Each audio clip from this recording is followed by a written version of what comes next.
ডাবের জল খেতে কার না ভালো লাগে, কিন্তু এই একটা মাত্র ডাব কিনতেই হয়ে যাচ্ছে পকেট খালি। 2025 সালে এসে একটা ছোট ডাব কিনতে গেলে 60 থেকে 70 টাকা, আর বড় ডাব কিনলে 100 টাকা খরচ হচ্ছে।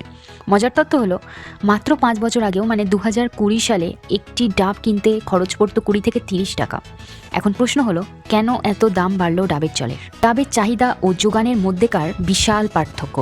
তীব্র গরমে তৃষ্ণা মেটাতে ও শরীরকে ঠান্ডা রাখতে মানুষ ডাবের জলের উপর নির্ভর করে, যার ফলে এর চাহিদা বাড়ে দ্রুত হারে।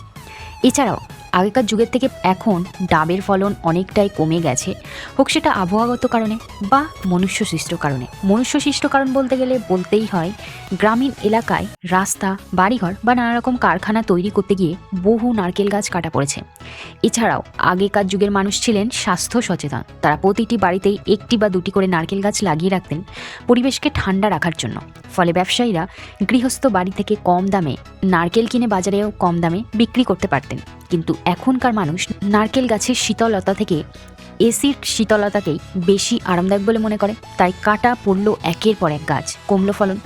সেই সাথে কেরালা, মানে যেখানে ভারতের সবচেয়ে বেশি নারকেল উৎপন্ন হয়, সেখান থেকে আমদানি হতে লাগলো নারকেল। এর ফলে একদল ব্যবসায়ীরা কেরালা থেকে নারকেল কিনে আবার সড়কপথে পশ্চিমবঙ্গে এনে তারপর নিজেদের লাভ রেখে তবে সেটিকে বাজারে বিক্রি করছে।